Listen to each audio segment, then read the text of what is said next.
The recent report on new home sales has many people concluding that we're in a housing recession. You can understand why. Inventory appears to be stacking up and consumer demand is dropping. Sounds a little like 2008, right? Well, as Lee Corso would say, not so fast, my friend. There's more to it than meets the eye in the data. You just have to look at it all, not just the scoop that makes for good headlines. Is our housing market in trouble? Absolutely. Is it due to the fact that we're building too many homes? I've got some good answers for you. Just follow me on this short video, and I'll provide you with the insight that most housing reports are missing today.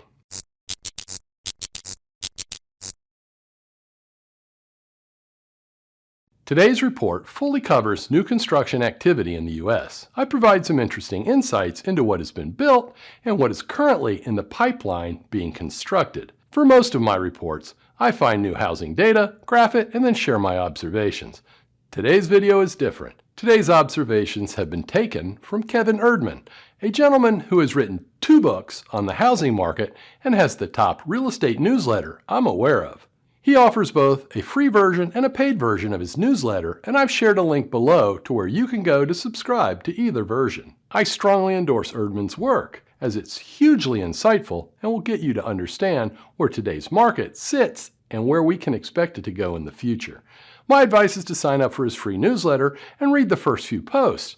I promise you won't find content like Erdmann's anywhere else. If you are a longtime subscriber, then you know I examine new home sales regularly because the lack of production of new homes has pushed the U.S. into an inventory shortage of homes in both the for sale and the for rent markets.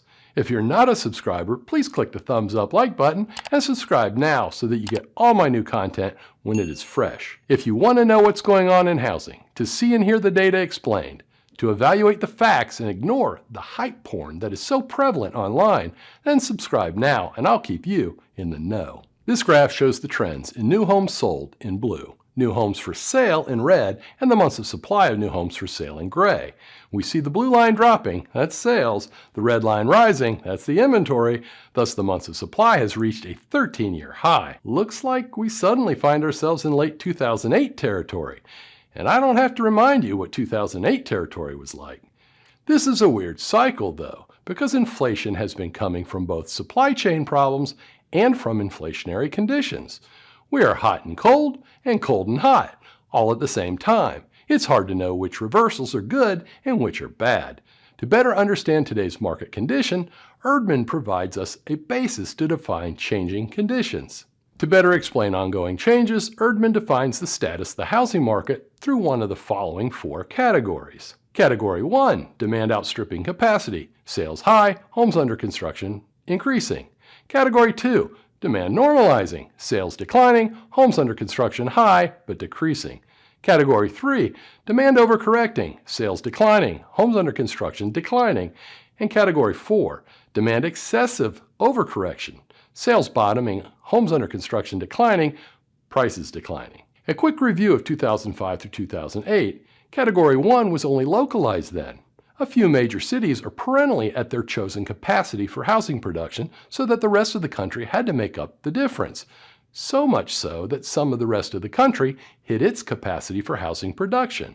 Lowered capacity in some large cities, like Los Angeles and San Francisco, have people moving away to find a better life in less constrained cities. Nationally, we could have kept coasting along at 1 million+ annual new home sales. That would have been good. Today, rents would probably still be high by mid-20th century norms, but much lower than they've been in 2005. Can you imagine if rents today were as low as they were in 2005? Nationally, we were never in Category 1, so in late 2005, we went from a normal market to Category 3. Because of that, for a brief period, homes under construction continued to increase because builders were trying to meet expected demand that suddenly crashed. But units for sale peaked in June 2006 when months of supply was at 6.2. We were in Category 3 for about a year after that. In June 2007, months of supply was at 7.8, even though the total inventory of homes for sale was slowly shrinking. Then we entered Category 4, and we stayed there for years. Months of supply topped out at 12.2 in January 2009. That was purely the result of engineering a Category 4 collapse. The number of homes for sale in 2009 was pretty normal. Sales had cratered. Now, to explain my understanding of Erdmann's use of the result of engineering a Category 4 collapse, I believe he's referring to government intervention that made it very difficult for good buyers to get loans and local governments making it harder to develop lots for residential construction. Regarding lending standards, I'm not referring to the cancellation of ninja loans. I'm talking about boosting the credit score requirements for credit normal people to obtain home financing. The government decided that the housing market was moving too fast, so it took away access to money for all but the wealthiest of Americans. Erdmann refers to rents today as too high, reminding us that we do not have enough homes for today's growing population. It is the reason that both home prices and rents are both still moving higher at unhealthy levels because people have to compete for available homes. Recently, builders have been starting new homes reluctantly because they are already hitting the capacity of supply chains. That is, because today nationally, we've been in Category 1. This makes analysis difficult. There's a big difference between whether there are more homes under construction because there aren't any buyers for finished homes versus more homes under construction because the builders can't find enough windows and appliances to finish them up. We're going to dig a little deeper into this question. One way to look at this is by comparing the number of homes under construction with the monthly number of homes completed. This graph estimates the amount of time required to build a home from 1970 through recent months to show what an anomaly the current situation is. Homes have taken 6 to 7 months to construct for decades until 2021. It currently stands at 9.7 months. This is what Category 1 looks like. We are at full capacity, and we've never been in Category 1 before at the national level. It is important to keep this in mind when you see fear-mongering videos about how we have an oversupply of housing coming because we have a large number of homes under construction. In 2005, there were a lot of homes under construction because builders were planning for a continuation of high demand, and they had the capacity to meet that demand. So when homes under construction increased, it was associated with an increase in the flow rate of completions. That's not happening today. It is taking far longer to complete homes, and that's why we see so many in production. Homes under construction reflect demand higher than supply capacity today, so these are just advanced sales. Another way to consider it is that the pipeline is 50% longer than its historic norm, so we're seeing more homes in the pipeline because of the extended time it takes to build a home. While the higher throughput of homes under construction in 2005 made builders more vulnerable to a sales collapse, today the extra homes under construction are insurance against a sales collapse. Erdmann also made it a point to note that this is not the behavior of an oligopoly or a cartel among home builders. Oligopolies don't get their supply chains tied up and maxed out, increasing inventories with the risk of cost variances. So please ignore all the videos and articles that claim lower supply and higher prices are the result of industry consolidation and market power. It's not collusion among home builders. It's an interesting idea, but it's not the case. You get an idea of where things are by looking at the monthly new home sales report. The gray area measures the complete pipeline of new construction homes in the U.S. The red line plots the number of homes under construction, the white line plots the number of new homes completed, and the blue line shows the number of homes that have been permitted but not yet started. If you look to the far right at the gray area, you see today's pipeline has about 24% fewer homes than in 2006. The new homes under construction and new homes that haven't been started yet look similar to late 2006. But in late 2006, the steep decline in sales was from a normal starting point, and those were homes the builders needed to find buyers. Today, the extra homes are more likely to be tied up in supply chain delays. Take a close look at the white line. It's the number of finished homes for sale, and it's the nugget not explained in most new construction reports. It was very high and peaking by late 2006, yet today it is very low. In 2007, that measure had risen substantially and peaked before home prices collapsed or the recession started.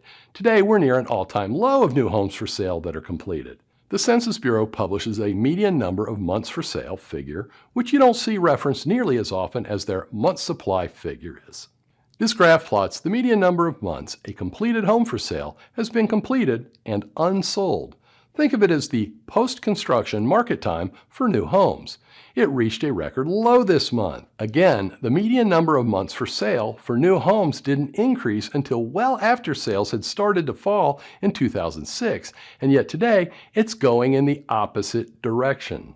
In 2006, we were in a regular market that, nationally, had not been supply constrained, but local supply constraints had initiated a lot of distortions and economic difficulties. When sales started collapsing, that was an immediate transfer into Category 3 context. We were in that context for quite a while, and by late 2007, when prices started collapsing, a recession hit. We were finally in Category 4 context. We had to endure months of poorly targeted public policy for that to happen. Today, we might have just transitioned from Category 1 to Category 2 in the last couple of months. That means we should anticipate the number of new home sales to decline due to normalizing demand. The number of homes under construction will be high, but decreasing.